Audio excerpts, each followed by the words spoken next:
everybody, and welcome to another episode of Theory of Anything. I'm glad that you're all here, even if you're not. With me, I have a couple of co-hosts. One is my dad. Hello, Dad. Thank you. Hello. Welcome. Thank you for welcoming me. Welcome yourself. Thank you. How you doing? I'm all right, thank you. Yeah, I'm doing well. Actually, I haven't got anything to complain about today, so you'll be pleased to hear. Yeah, makes a change. Yeah. Excellent. We also have my other co-host, Ford. How are you doing, Ford? I'm good, thank you, and welcome to you too as well. Thanks.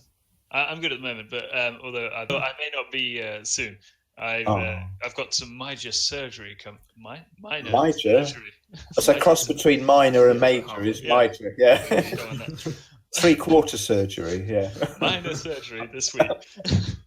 And so we're going to be missing an episode, unfortunately. But yeah. We might not. We'll see how you feel. Yes. Yeah. Maybe we'll be a week late. You might sound even better than you usually do. Yeah. Might fix me up. Yeah. You come on with a real deep husky voice. Sounds good to me. I don't think it's anything that listeners or indeed your good self need to worry too much about. Indeed, no. It's survivable, this operation, isn't it? Yeah. Well, I hope so. Anyway. Yeah, but our prayers will be with you, Ford. Don't worry. Yeah. Well, thank you. Yeah. Well, and I'll just be out of commission for a bit as well. Anything like that, it's a bit. It can cause a bit of anxiety, isn't it? But you know where your peace comes from, so you'll be fine. Yeah. Is that right, Ford? Yeah. Good. How about you? How about you? I'm fine. Yeah. All settled into your new home. Yeah. Getting there. Any boxes left? Loads. Lots of stuff everywhere. Yeah. But it's getting sorted eventually. So I'm going to see you on Thursday, aren't I? I'm going to be delivering a 3-piece suite. Yes. My voice went a bit funny then. Oh, it's a sofa and 2 chairs. Is that 2? No, yeah. Yeah, that's 3-piece. Yeah. Sorry. Messy. My voice went all high pitched then for no apparent reason. Yeah, a 3-piece suite. Yeah. Very nice. So I'll look forward to seeing you on Thursday. Yeah. Nice. Yeah. You can put the kettle on. Yeah. Yeah, shall I? Yeah. Anyway, enough of these niceties. Yes. Definitely. Got some pickups from last episode. Yeah. I think I'll go first with my one. And go for it. Yeah. I was shouted at quite a lot. Oh dear. Apparently, and this is true. Last episode I stated that I got into horror films a little bit more because of my wife. Yes, you did, yeah. And that's apparently not true. I was going to ask you about that when I listened back to the episode. I thought, maybe Rebecca's not the person we thought she was. Neither of us watched any at all, but then we started watching them together. So she didn't get me into it, and I didn't get her into it. We kind of both into it together. We're not really into it, but we just you led each other astray, did you? Exactly. Yeah. But do you on that subject very quickly, because we can't take too long on this? But do you can you watch anything, or are there limits to your enjoyment of the horror genre? There's definitely limits. Yeah.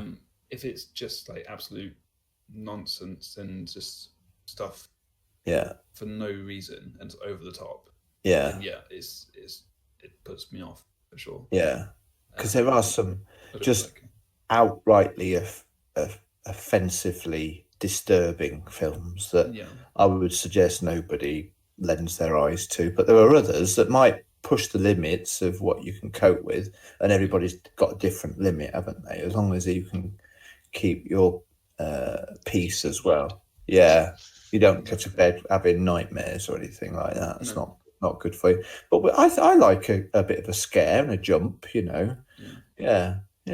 Game of Thrones pushed it for me a few times. So. That was the limit, was it? Yeah.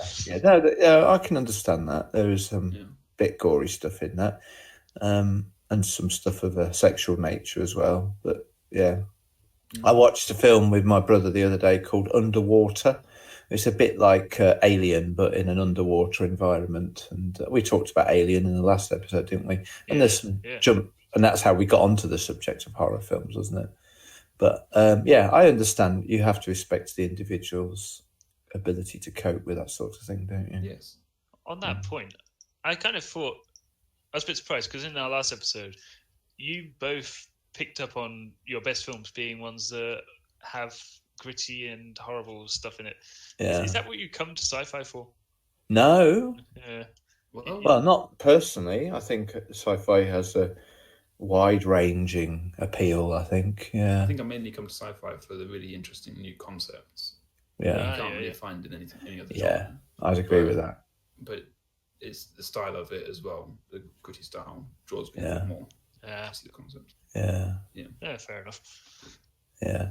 I love seeing people's perceptions of the future when I watch a sci-fi film, whether it be a gritty, horrific future or a nice, clean. Let's face it, most films that start off nice, clean, and beautiful, when they're portraying the future, usually end up with an underlying, less attractive element to them. Yeah. Why do you come to sci-fi?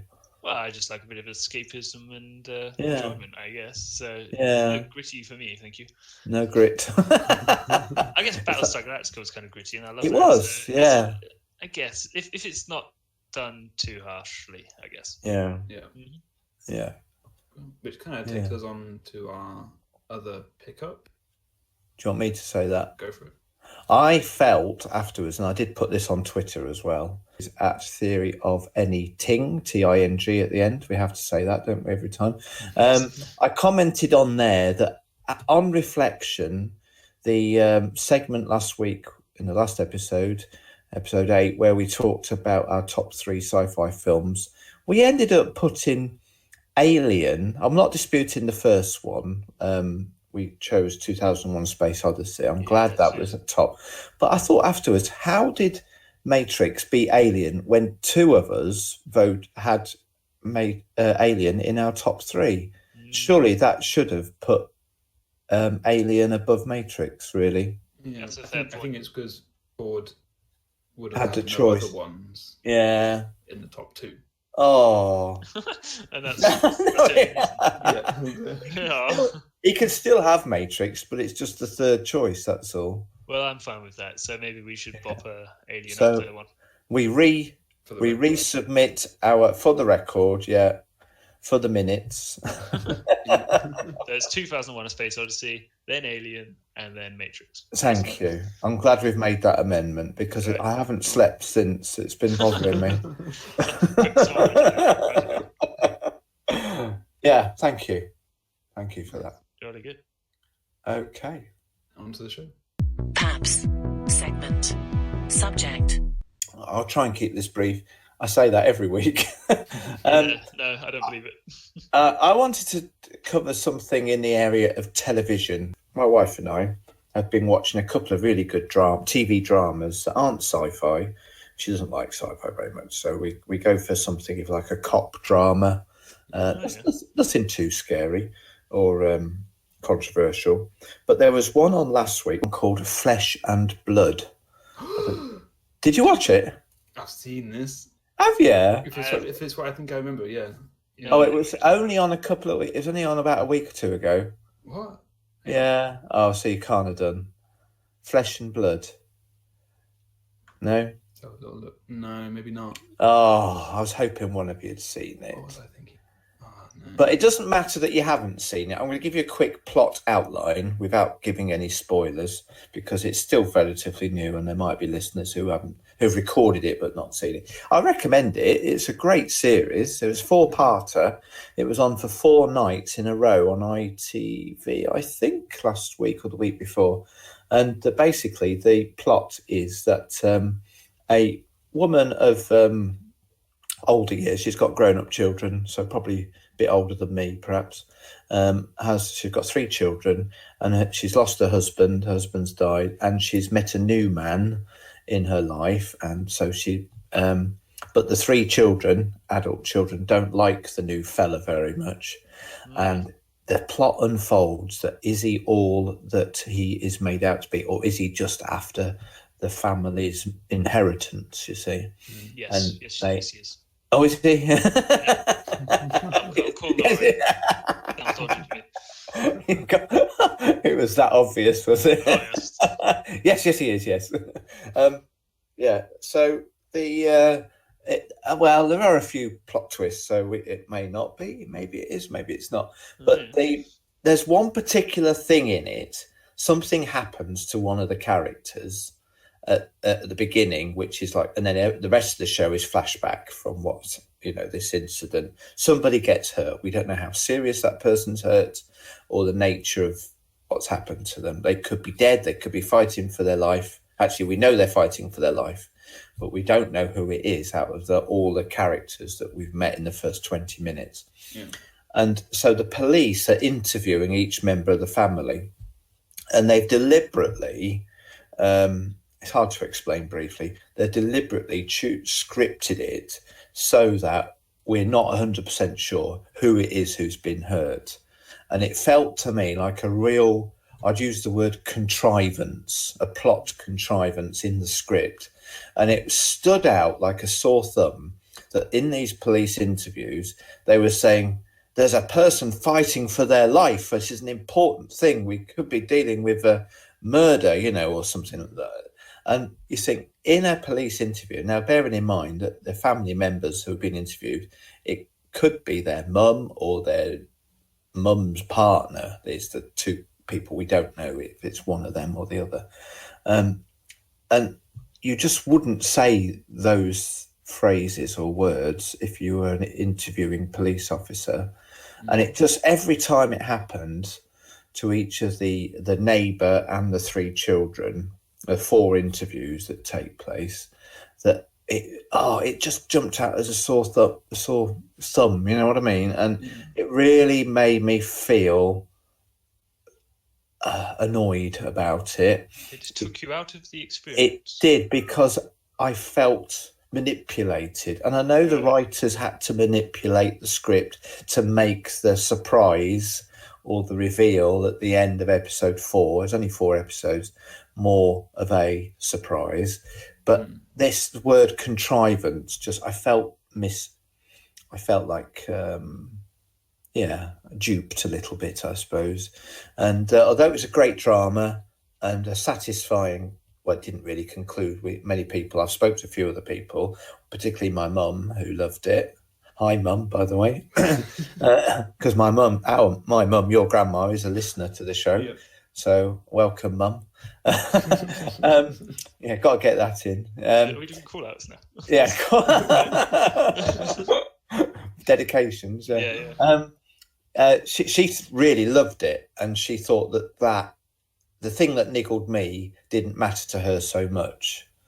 But for me, and I think Christine, my wife, I can't speak on her behalf, and I just felt that it was annoying. And so my question to you is, can you think of any other way in which the script or a storyline has gone?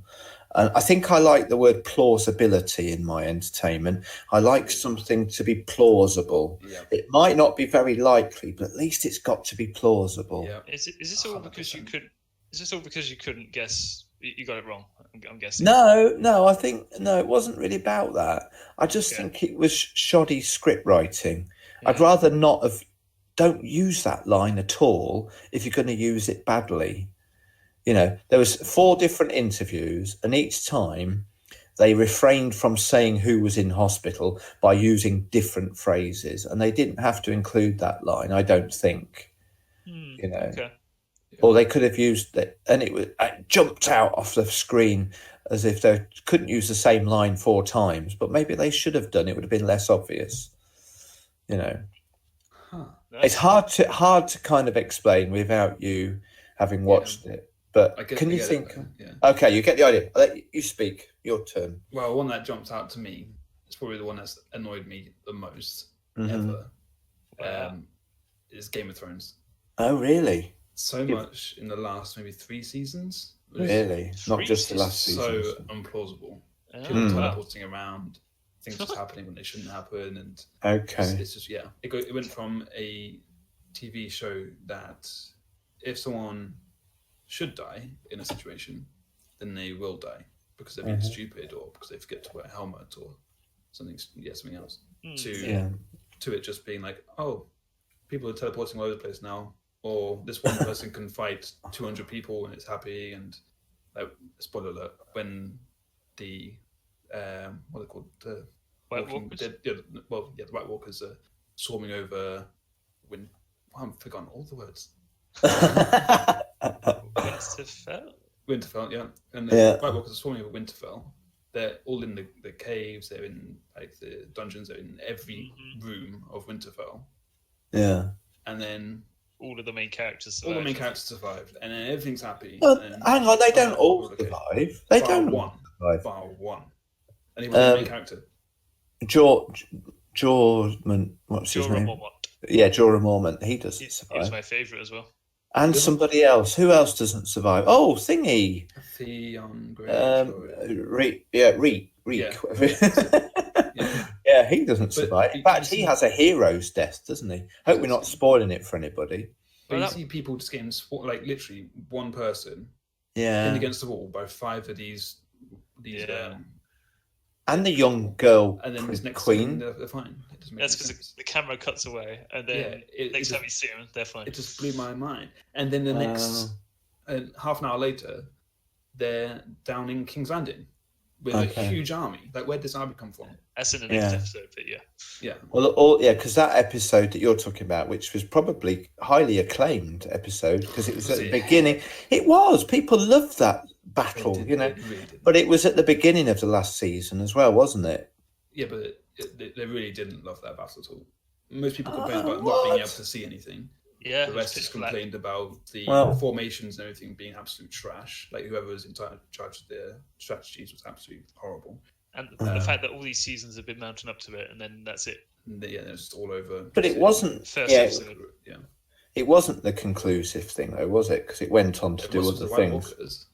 Yeah, it was for the White Walkers. The winter never ends, and this whole prophecy and everything, and then Arya just jumps out and goes, "Oh, she's dead now." Brilliant. From nowhere. How did the dead dragon die? How did Because when Arya stabbed the White Walker King guy, they all died. Everyone died. Yeah. They found it and missed it. Then it's just like, okay, so she snuck past all the generals and lieutenants of the White Walker who were protecting the main White Walker guy and just stabbed him. And then it's just like, what? This doesn't make any sense. Maybe she had a White Walker face. Do you think the White Walkers should have deployed their king a bit more carefully? Yes. Like, not sent him in at all. Being king, he should have stayed like he normally does, stand on a mountain nearby, shouldn't he? The way he did every other battle. Yeah. And it just doesn't make any sense. It's implausible that he was that close to the action. That's especially the final season. That's a contrivance as well. It was nonsense. Okay, I agree with that's a contrivance. Yeah. I think you're very passionate about this subject, and that's why I brought it up. I can tell. He's really upset. Yeah. but one last thing. But like when, as I said, they're all in Winterfell and they absolutely swarmed everywhere. Where then did this huge army come from, of which they're going to lay siege to King's Landing? Yes, in the next episode. The next episode. Always on site to come back. I'm sure they discussed it. They did discuss it. Nothing, dude. Well, I'd have to go back and have another look, but I'm sure they discussed it. No. Weren't they off on a boat somewhere? Did they have everybody at Winterfell? They had everybody because this was the last stand against the winter. But the scene when Daenerys was up there as well. The scene outside King's Landing when the pretty girl who gets her head chopped off on the battlements. That army didn't look very big anyway. That you saw. It's big enough to lay waste to the whole of the armies of the rest of the kingdom. Yeah. Anyway, it doesn't make any sense. All right. Well, maybe we'll come back to the fors and against for Game of Thrones, another session. Ooh, okay. Can you think of a TV plot contrivance, Ford? I most certainly can. I was thinking of every murder mystery TV show ever. Okay. The idea that this detective person is always in the perfect place to, what's her name? I thought I had it. Miss Marple? No, I was going to say Miss Marple, but that's not true. But Miss Marple. She's always afternoon visiting a hotel or TV. something. Yeah. Everybody, wherever they go, murder follows them. Exactly. Yeah. I mean, I'm surprised they're not prime suspect, to be honest. Yeah. A bit of coincidence. Yeah. Yeah, you can. Who's the one that goes?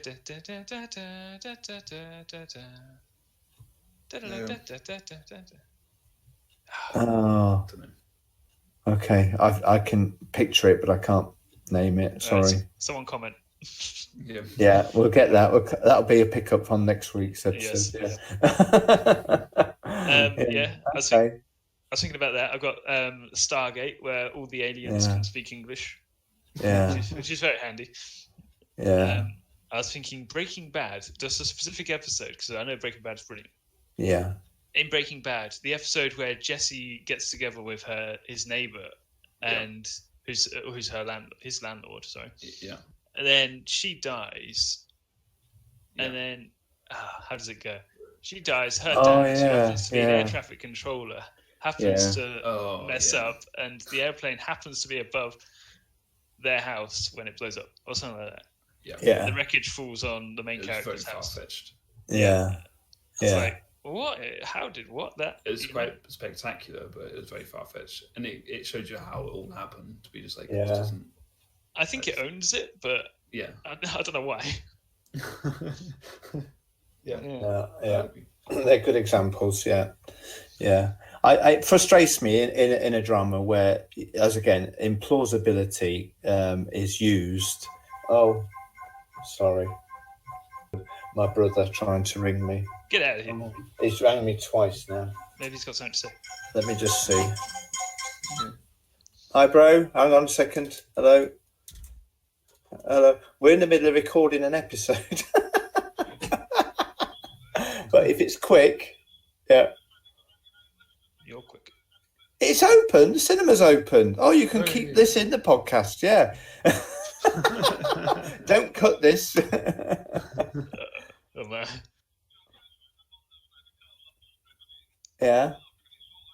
Special guest number 2. Did I mention it? Did I say out loud to the recording that Rushton Lake Cinema is now open again? Okay, that's good, because I've complained about that on the podcast before, and we're in the middle of recording an episode now. That's well, thank you for bringing that to our attention. We'll share it with the rest of the world via YouTube.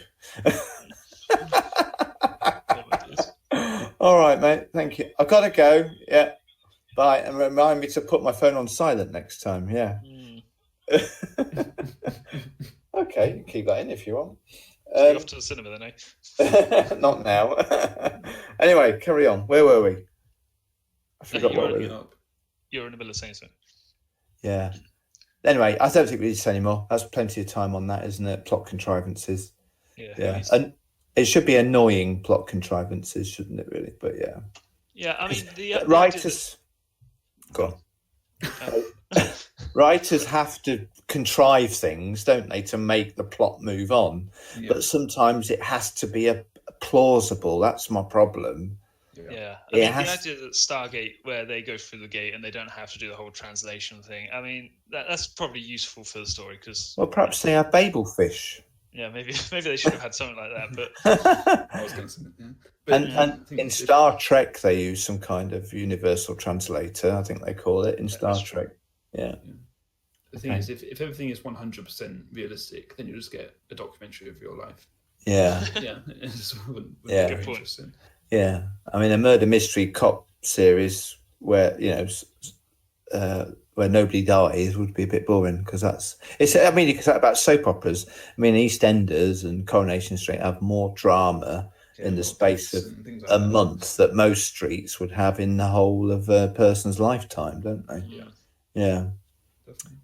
But we accept that. But I think when you talk about quality drama, which is what I was watching with Flesh and Blood, I think I just want a bit more, a bit more reality, more plausibility. Try harder, writers. Come on. Yeah. Okay, that's enough of that. Thank you, guys.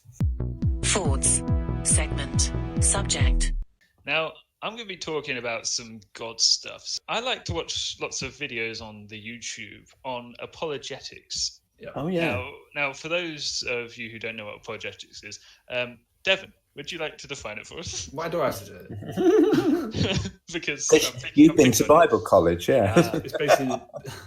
It's basically the debating or rationalizing something in an argument against somebody else. So obviously you can get different types of apologetics as well. Like, for instance, Christian apologetics. Yeah. Well, in this case, we will be talking about that. Yes. So using rational argument, not as in shouting at each other, but using rational debate, perhaps, to explain a matter of faith. Yeah. Indeed. Yeah. Now, a lot of the time, I really enjoy hearing the things that I believe being sort of explained out with history and science, backing them up. It's great. Unfortunately, I'm not the sort of person who can debate like these people, but that's fine. Now, the reason I wanted to talk about the relationship between reason and faith is because I came across a video with two atheists chatting, and one of them was explaining how they found it sort of frustrating in her talks with people of faith. Okay. She would soon find that the person's understanding of what they believed was quite shallow. Yeah. Yeah. So kind of my question is, do we need to be able to talk about and display a full understanding of our faith in order to believe it? We have to believe this or that or the other. I thought you were going to ask this question. Yeah. But I thought you were going to ask a slightly different question, as in, do we need to have a depth of understanding before we can share it? Okay, yeah, well, that works. Because you can't expect a depth at the point of belief, can you? Because we grow in faith, grow in understanding, grow in depth, and we spend a lifetime doing that. Okay. Yeah. Don't we? Yeah, I'd say so. Yeah. It's a journey, we don't stop growing. We're continually learning and growing our faith. But I don't think that needs to stop us sharing. Well, I'm not just talking about... Yeah, carry on, yeah. Sorry. I'm not just talking about, like, I believe in Christianity and that's that. But I'm talking about, like, so I can say I'm a creationist, I believe in creation.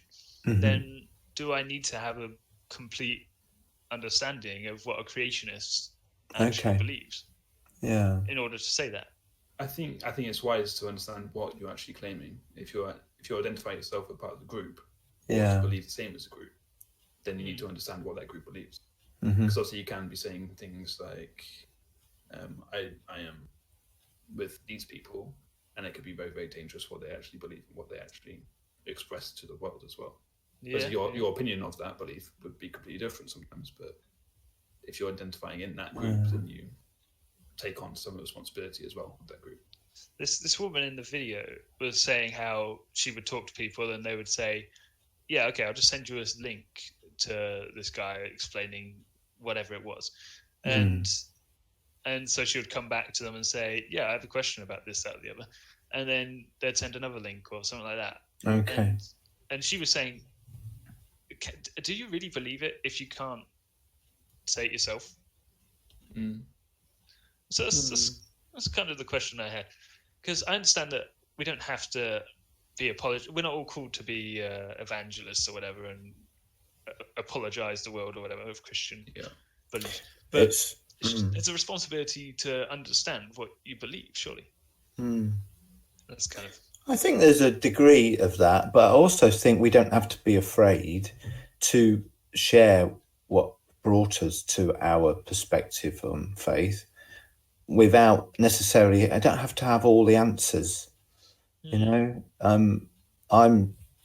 hear other people explaining matters of Christianity a lot better than I could, and perhaps I can utilize their skills and ability in communicating the gospel message in a way that perhaps I can't by pointing them to some other material or a book or whatever,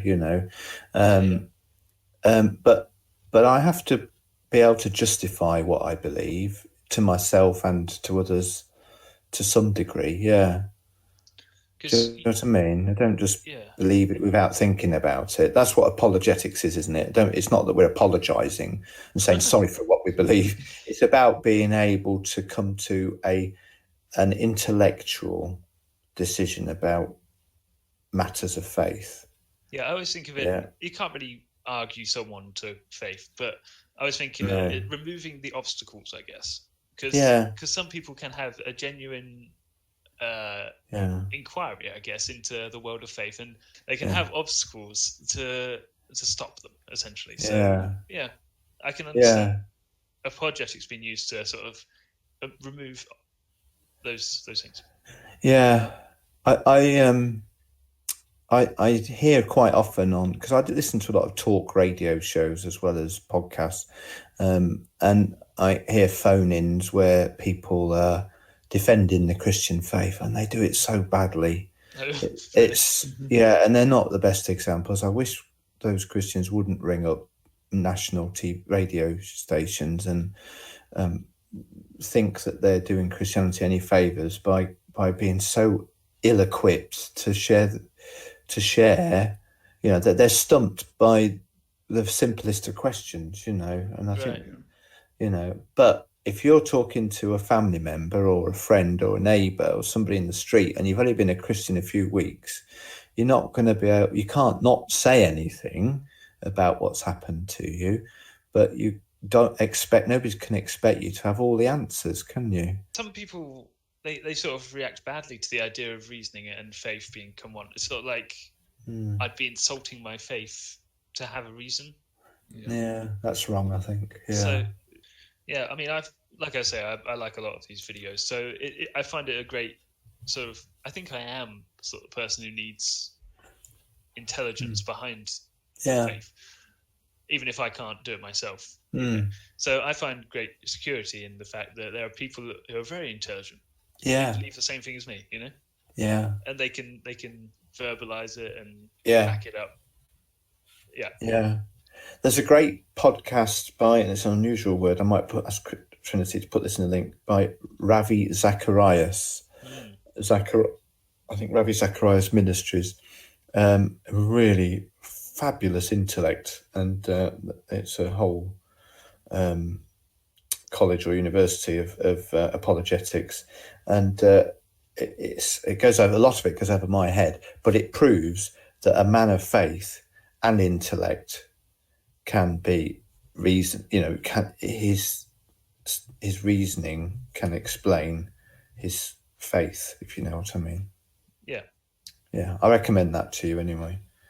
But any thoughts, Devon? I believe what I believe because because he has loved me first, not because I can explain my way to this conclusion. Yes. So obviously that negates faith entirely, doesn't it? It does. If you look at 1 + 1 = 2, you don't need faith for it. And you don't logic your way. So obviously you can't logic your way to the Father. No. The only way to the Father is through Jesus. Absolutely. So as long as obviously you keep tabs on where you're at, where your belief and faith actually comes from. Yeah. And I think it's fine to try and to rationalize how you feel or rationalize what you believe or what you've seen. Yeah. For sure. There was an item in that magazine I mentioned the other week, Sorted magazine, about a scientist who's also a Christian believer. And so there's another, somebody who's really examined the Christian faith, and it bears examination. Yeah. But that's not where we make our first steps, is it, as Christians? You put your trust in God. Doesn't need intellect to do that. But when you examine it, it stands up. Yeah. Oh, fair enough. Is that fair point? That is wonderful points made in very pointy ways. Thank you. But I wouldn't want anybody who's relatively new to the Christian faith being almost frightened to say anything about it, because we should all be able to bear witness to what's happened to us, and if it's a simple, very straightforward experience, then be honest and say, I don't know the answer to that question. That's a really good question. I'm going to have to look into that. I've never thought of that. There's no shame in saying that to somebody who might have an intellectual argument against what we believe. The thing is, with the internet now, there's lots of people answering the hard questions. Yeah. If you just sit in your head and think, okay, that's a hard question, I don't hear anyone answering that at church, it's not the end of the world, and you should go looking, shouldn't you? Yeah, it bears examination. I wondered about 1 Peter 3 verse 15. It talks about, you'll know it when you hear it. Always be ready to give a defense to anyone who asks for a reason for the hope that is within you. Yeah. How do you think that relates to our apologetics? Because you often hear apologists bring this up and say this is why we should be able to logic your faith, but I don't think that's. Well, you tell me. What do you think? I think that's a good question. I think what that's pointing to is always giving a reason. My reason is that I've encountered a living God who loves me. It can be as simple as that, can't it? Right. But you can take it deeper than that. You could, that's what I wanted to add. You can argue against somebody's theology or their understanding of the Bible and all these other things, and an atheist can have a great knowledge of what's written in the Bible without a full revelation of it. But nobody can argue against your own testimony, your experience and your encounter with God. Everybody's got one of those. Everybody who's made a step of faith and accepted God into their lives through Jesus has a story to tell, and they can argue against all sorts of things, There's all the usual stuff that people throw up against Christians to try and disprove what we believe, but nobody can say, because you've experienced it for yourself, well, I know God's real because he talks to me and I talk to him, and he loves me and I experience his love every day, Anyway, yeah. But I don't think that answers your question really, but it's just something I wanted to add. Well, I think that's unless you have something to add, Devon. Phew. Okay, well, I think that wraps up. I hope people didn't switch off that, because I hope that was useful and interesting and thought-provoking. Yeah. Well, it's a question that's been asked throughout Christianity, throughout history. Where does reason and faith? Where do you draw the lines? Yeah. So, and then I met with somebody this evening before coming to record today, and we touched on some massive issues in our discussion. In the area of healing, and why does God sometimes heal? Why does God sometimes not heal? And the honest answer is we don't really know the whole of everything that's going on, and that's just one area. There's lots of imponderables.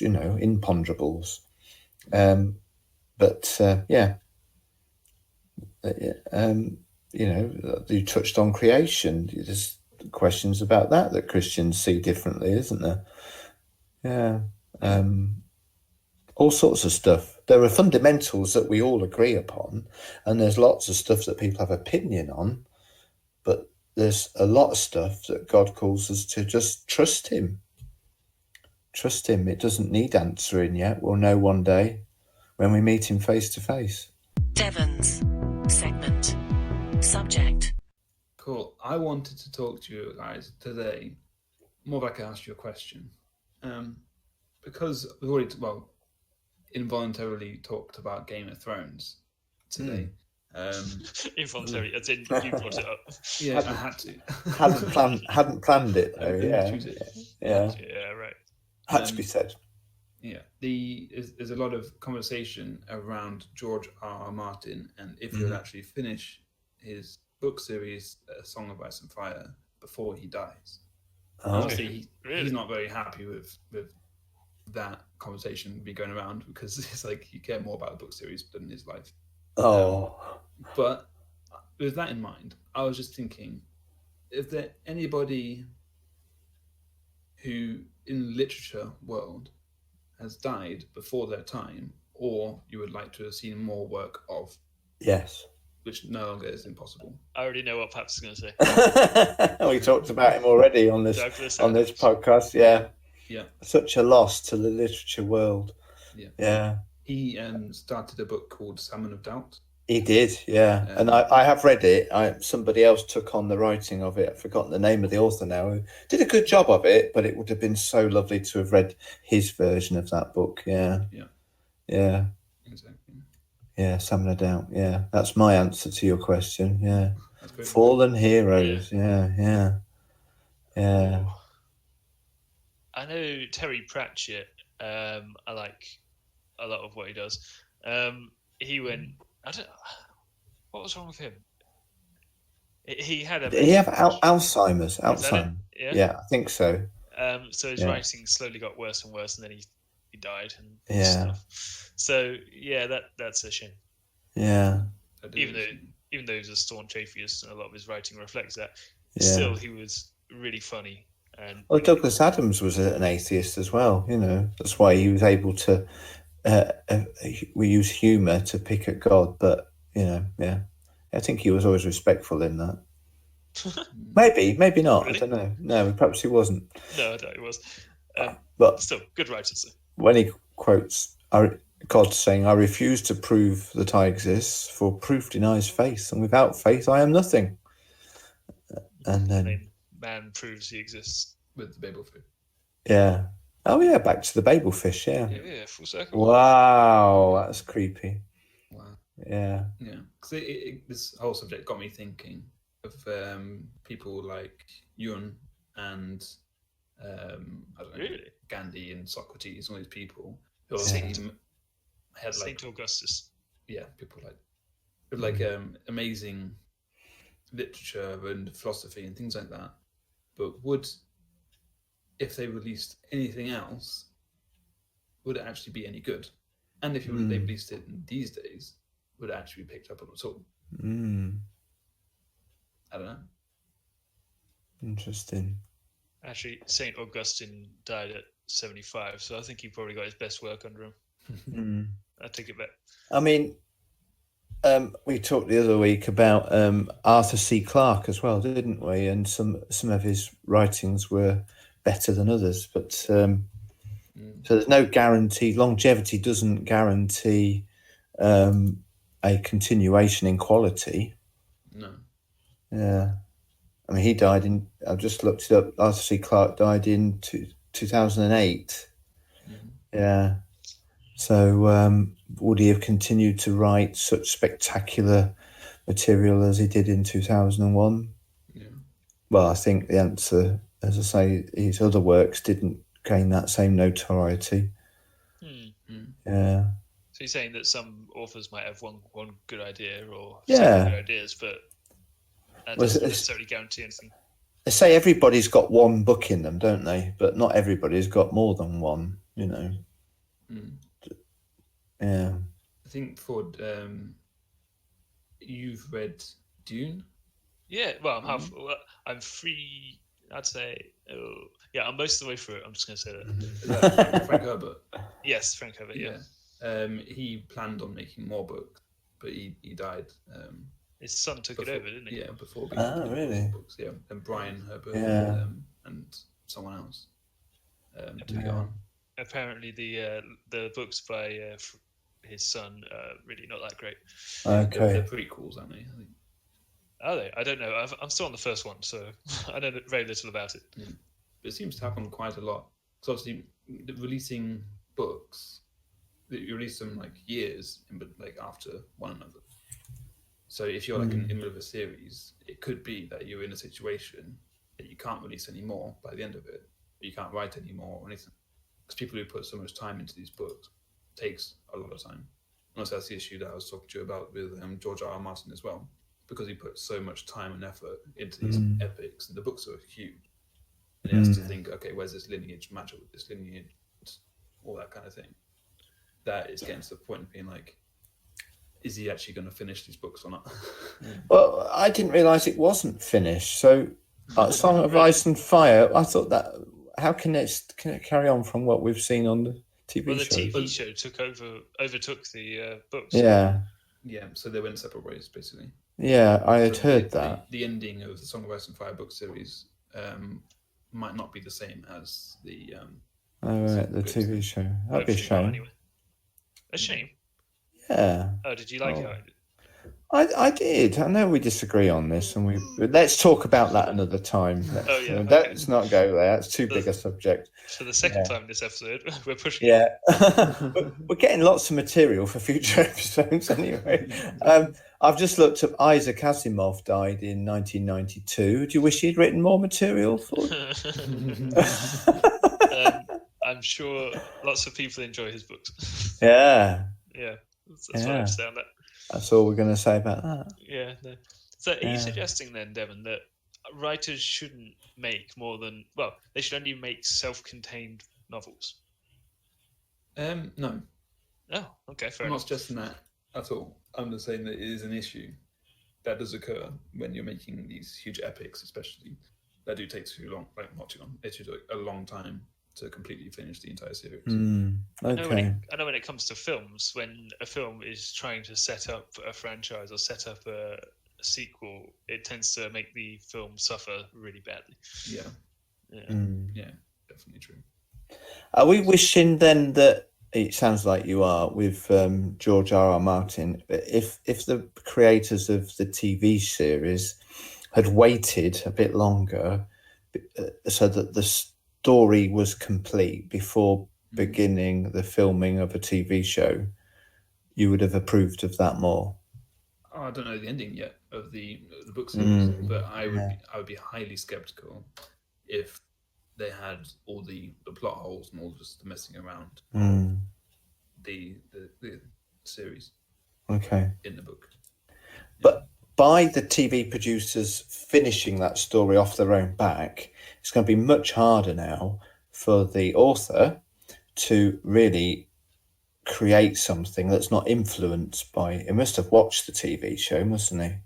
Oh, yeah, definitely. And that's going to actually somehow taint his writing for future. Yeah, and he was heavily involved with the Game of Thrones series all the way to the end. Casting and everything. Yeah, he got less so as they went away from his material. Yeah. But definitely within the first. Okay. I think it was 5 seasons. That based on him. Yeah, definitely. Okay. He wants to release, I think, a few more books as well that aren't in the series of A Song of Ice and Fire, but still in that universe. Okay.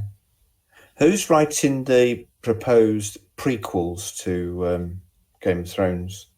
I'm not sure. Somebody's talking about doing a new TV series that takes place before the season 1 of Game of Thrones. Yeah, I don't know who's writing it. It's just a cash grab. Oh, of course it is. Yeah, of course I it's. don't care about that. Everyone's trying to grab cash for it. Oh, right. Oh, sorry. Yeah. That's why have I been doing it wrong all this time? Yeah. Oh, yeah. No.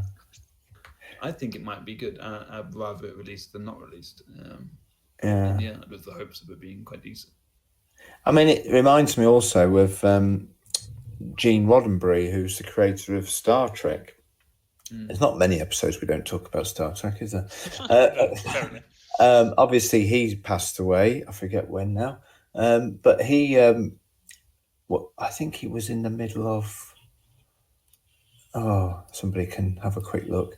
I can't remember where the Star Trek story was when he died, but we're still seeing new Star Trek being created, and his son, Eugene Roddenberry, is involved in the current Star Trek series, like the one that's running or just began recently, is the Picard, it's called. It's very good, actually. I'm enjoying it. Are you really? Yeah. I tried to watch that with Beck, and she couldn't really get into it, so I was like, it's a bit complex and a bit slow to get going, but I'm back to it took a while for it to about 3 space. No, they are. They did by episode 4, I think. Right, okay. Get into space. So it took them 2 or 3 episodes to get into space. Anyway, we're not talking about Star Trek, but I just wanted to mention another creator, if you like, of a fabulous series that is no longer here, but yet his material continues without him. I feel like TV shows and films are a bit different to books, though, because there's so much more content. I guess you can tell the author by the way they say it in books, but when it comes to a TV show, that can be done by almost anyone. You're a bigger reader than I am, so you could probably more justify that than I can. As in, I read sometimes. Yes. Yeah. Yeah. Well, I think that concludes. I think we've milked it. Yeah. That's a good cash grab, wasn't it? Yeah. Thanks, Devon. Thank you. Yeah. Very good. And now it's time for Random Chatting. And that brings us on to our random chat for this week. Oh. And if we all remember, we set a challenge for ourselves, and it's more of a competition this time rather than just an experience. It was to play Minecraft in the hardcore mode for 2 hours, if you can last that long. Try and get the most amount of experience points as you can. Level up the mode. Yum. Yeah, and obviously we all took part. I know some other people took part as well who are not with us right now. R.I.P. They passed. Rest in peace. They took it far too seriously. It's hardcore after all. Oh dear. I probably got less to say than anybody else. I've got a fair bit to say, but yeah. Okay. We'll share how we actually did first, shall we? And then, and then talk about how do you want to reveal this? Because the three of us don't know who won, do we? Well, now I know everybody's. Do you? Because Ford just posted his. Okay. Bit of evidence. Yeah. So I'll all right. Okay. do it from third to first. Yeah. Go for it. Reveal it. Yeah. In third place. In third place, we had Dad. Hey, who would expect that? With 5 levels. How long were you playing when you died? Whopping 43 minutes. Ooh, that's pretty I'll good. tell you what happened in a minute. You carry on. Yeah. How did you get 4 levels in 40 minutes? Five levels. 5 levels. 5. That's mad. Okay. Is that slow? I would say yes. Yes, it is slow. I'll explain. I feel justified in that. Okay, fair enough. So, then in second place comes me. Oh. I got 15 levels. Yeah. I died 40 minutes in. 40? Wow. Yeah, 40 minutes really? in. Yeah, I'll tell you about that later. We'll come back to that. Wow. And in first place, with a whopping 36 points, comes Ford. Yay. Woo. Thank you very much. Yeah. I believe you lasted the full 2 hours, didn't you, Ford? I did indeed, yes. You I had to kill myself in the end. to kill yourself, yeah. Yeah. To forget your results. It was very sad. Very impressive. Yeah. How does the score worked out? Because we were basing it on levels, weren't we? Yeah. I'm not entirely sure. Because I see on Ford's just posted it on our WhatsApp group. He got 36 levels and 2,280 points. Yeah. And my 5 levels equated to 57 points. So if you multiplied that up, that doesn't work. No. I don't know, it doesn't. But you need more experience points to level up as you go higher. That's true. Yeah. It might not be directly linked, but okay. Should we go through each of us what really happened, and I'll try and be brief on mine. Yeah. So I spawned on a tiny island in the middle of a massive sea. It was nothing on this island. Okay. But not far away was like a wrecked ship, a wooden structure, which I did manage to get to. And then hidden in the bottom of the ship was a chest, which had in it some enchanted boots which froze the water when I walked on it. Oh, that's a good find. Yeah. So I didn't realise that to begin with, though. So I was still 15 minutes into the gameplay when I found them, but I'd already made a boat and I was going to use the boat to get back to the mainland. But there was this, what they called the water monster zombies. Drowned.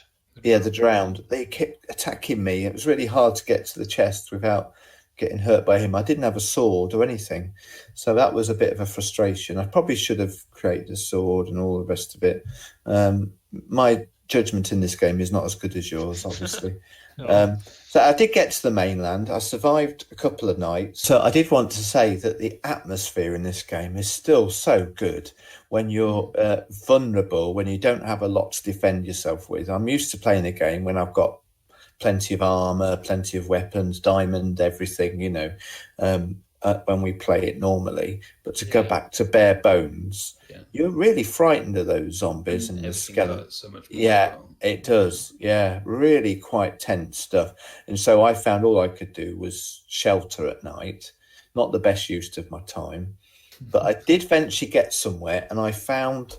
I posted up a picture. What was it of? It was this big structure. Yes, apparently it's the pillager's base. A pillager's base. I happened upon that, No. not realising how risky it was to be there, and I started to create an underground base there. And I thought, I'll try it. Wow. What I'll do is I'll nip over and see what's in that building. And I got a little bit close. I was trying to find a way in there. To post guards all the way around it. And one of them saw me and started shooting at me, and I ran back to my base. He followed me in before I could block the doorway. And so we were having this fist fight that was quite reminiscent of my fist fight in Red Dead Redemption. Because I couldn't get away in that either. And I ended up the same result. I died. Oh, man. Yeah. Brutal. So it was short-lived. And I know you did say I could try again. 43 minutes, not the best spent. Well played. But, yeah, that was my story. Well, Jordan, good. Well done. I've got a bit of a better excuse, I think. You don't think that was a good excuse? You run into their base. There's not even anything good in there. But there is. I did say once I died, you can go into spectator mode, and I did go and have a little float round and look inside the base, and there was one chest there anyway. I don't know what was going to be in it, but it was anything good. Oh well, I should have gone somewhere else. My bad, as they say. Well. That's all you're going to hear from me on the subject. All right, Devon, what did you do with your time? I went straight into the ground inside mining. I knew you would. Yeah, but what did you use to mine with? Well, straight away I just made a wood pickaxe. So a wood one, yeah. Okay. I obviously made a stone one and used stone for most of everything. I got a lot of iron. And a lot of coal, and basically, I was full armor and everything, perfectly fine. Then I spent the night times upstairs killing bad guys. Oh yeah, to get your points up. To get my points. What sword did you have to do that? Just an iron sword. Yeah. But I also found a village, and little did I know that this village would be my demise. Oh. Yeah. Oh, they're normally quite good. Yeah. For XP. So I came into it. I was like, oh, that's nice. I opened a chest. Pretty cool, yeah, whatever. But there's an iron golem in this village. Oh no! Perfectly friendly iron golem, and because now the sword on Minecraft is a swiping effect, so it's basically splash damage, so it hits in that general direction rather than exactly where you're pointing. And one person, I didn't know that. I swiped at a zombie, clicked you got iron golem right next to me, and he literally one punched me. They are brutal. Full armor, one punch dead. And I've experienced that in the main game that we play on Realms. Yeah, that is brutal. And obviously, this being on hardcore mode, it's absolutely destroyed me in one punch. And I bet you. Did you yell out loud? I was like, okay. Did you think like I did? Oh, if I start again, no one will know. Oh, cheeky. Oh, we talked about our outer game ethics affecting our in-game approach. Well done. Well, I see your morals one through. But back to my game again. Sorry, I did say I'll shut up. I did, because I needed food. I did kill quite a few animals because I was chickens and pigs. Oh, no. Yeah, I know. I don't normally do that. Yeah, but anyway, Now I think about it, I didn't have to kill any animals. Really? Yeah. What did you live off? I farmed. Oh. Yeah, it was lovely. So essentially, what I did, I started also on islands. So I went exploring for wrecked ships because they have lovely loot. So I found lots of nice iron and some enchanted items. It was delicious. And I spent my nights and days fighting drowned. Yeah. Really? For a little while, and I had a little base going on with a bit of farming and all that good stuff. And then once I looted enough ships and there was a trident wielder as well. Oh, he was tough. Yeah, I can imagine. They're tough in normal mode. Yeah. Because they throw the trident at you. Yeah, at quick succession as well. And you're water as well, so you can't move. Them and archers are they're brutal. So I knew the first thing I needed was a shield. So that's the first thing I made. Yeah. Very handy. I also did fishing, which is very good for XP, which I knew before. I did think about that, just sitting on the wrecked boat and just fish. Yep. I'd have probably been better off doing that, wouldn't I? So I got a few enchanted items there as well. It was very nice. Fishing for 2 hours, would that have helped? Yeah. You got more than 5 points. That's for sure. It would have been far less risk. So after I'd done a bit of that, I then found underwater there's this sort of canyon, a cave sort of carved out the seabed. So I dived down into there and I instantly got access to a nice sort of, cave system, which was great. And I found some diamonds after fighting my way through, because at this point I had enough iron I found in ships and all that stuff. A bit of armor, but I didn't actually put it on. So as is my my you like to wear leather armor, don't you? No, I didn't even put leather armor on. No. So then once I found these diamonds, I thought, I know what I want to do. I want to go to the Nether. So I found some lava and water. Is it lava and water? Yeah. And got some, what do they call it? Obsidian, and made a Nether portal, which was really fun. Wow. And then I started getting some quartz. Mm-hmm. Nether quartz is so good for XP. You get XP every time. It's delicious. Really? So essentially, yeah. And actually, the Nether, as long as you're prepared, I think you're pretty safe in the Nether. Mm-hmm. In my personal opinion. How do you prepare yourself for it? What do you mean by that? Don't hit any pigs. Yeah. And bring enough blocks to make bridges, because you will need to. Mm-hmm. Make sure you've always got enough food, because the only thing you can get in there is mushrooms, and to make soup is a bit of a faff. But I think the biggest problem I had was getting food, to be honest. Mm-hmm. But then again, I didn't have any pigs to spare, so... You didn't kill any, did you? Yeah. No. Okay. I never ran into any. Interesting. Well, yeah, so that's my story. Yeah, and you ran out of time before you ran out of health. Yes, I was trying to find, those structures you get in the Nether with the brick. Yeah. I couldn't find any of them. I had a good explorer of the Nether. I got nowhere. Is the Nether as big as the overworld? Is it a limited area? Because does it keep rendering as you move further? I think it is a limited area, because every one block in the Nether is 8 blocks in the real world. Oh, is it? Yeah. So you can travel faster by going into the Nether at one point and coming out at another. That's right. Yeah.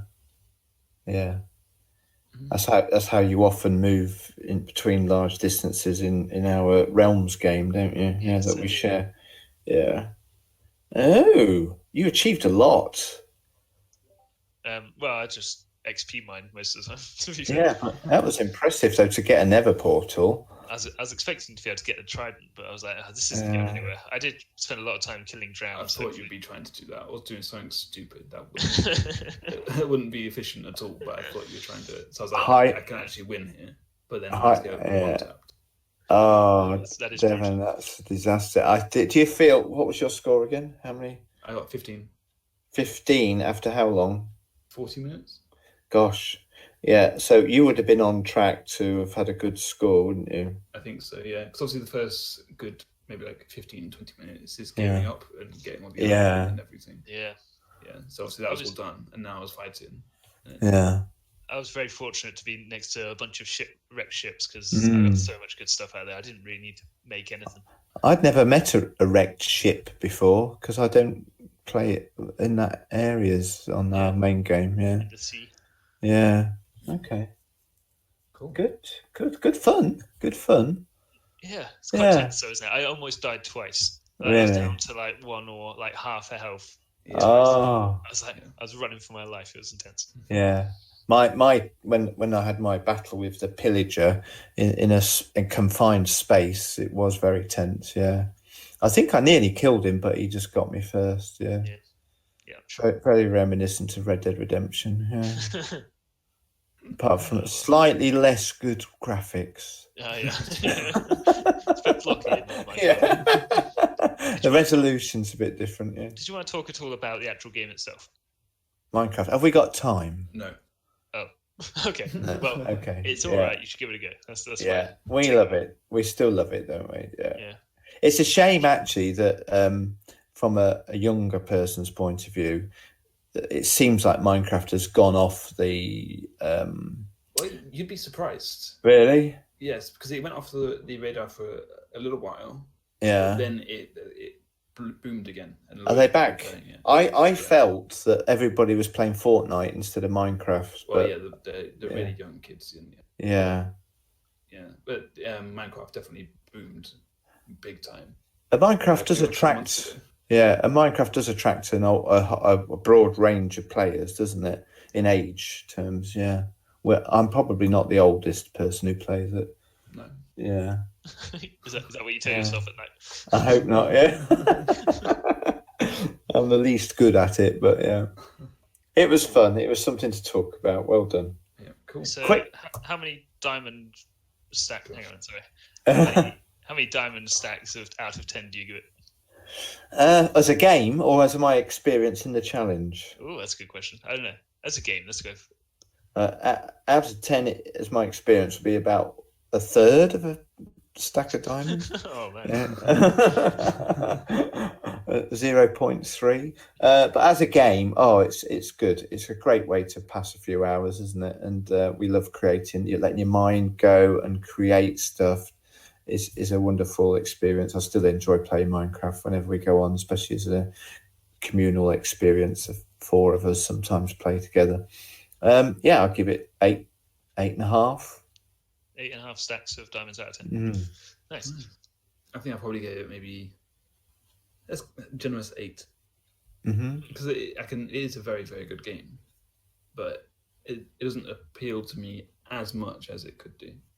But obviously, I enjoy it still a lot. I enjoy playing it with people, but playing it solo, unless it's like in a hardcore type thing, it's not really my jam. But it's a very, very good game. Yeah. Yeah, I think it's definitely a communal game if you want to get the best out of it. So I'd say an 8. Yeah. Yeah. Oh, we're all up for a bit of Minecraft still. Good. Oh yes. Yeah. Thank you. Well done. Cool. Nice. Thank you very much. It's homework time. Hasta la vista. All right, let's move on to the homework for next week. I think or whenever it will be. Yeah, Ford has chosen something for us to do, hasn't he? Yes. Well, talk a bit about it. Okay. I've already talked about how I like Terry Pratchett. Now, this is one of his few short stories that I know he did, which I have not read myself. So, okay. There we go. We are due to talk about a story or a book now. Some literature. Yes. Yeah. Okay. Should we put this? You haven't told us what it is. Oh, sorry. Yes, no. It's Trollbridge by Terry Pratchett. Okay. Should we put the link in the description? Yeah. Why not? Okay. I think it's one that you can read straight off the link, isn't it? Yes, it is. Just a short story. So yeah. Okay. So if you look down in the description, you'll see the link to the story that you can read along. That's obviously on our YouTube channel. Podcast listeners will have to refer to the YouTube channel for that link. Yeah. Cool. Okay. Brilliant. Look forward to hearing what we think about Trollbridge by Terry Pratchett. Well, with that in mind, were you going to say something? I was going to say, hopefully it's as funny as the rest of his stuff. That's what I'm going to say. Good. I'm looking forward to it. Yeah. Yeah. So I think let's go wrap it up and get out of here. Yeah. I mean. Okay. We've got things to do. Are you going to do the sum up for us, Devon?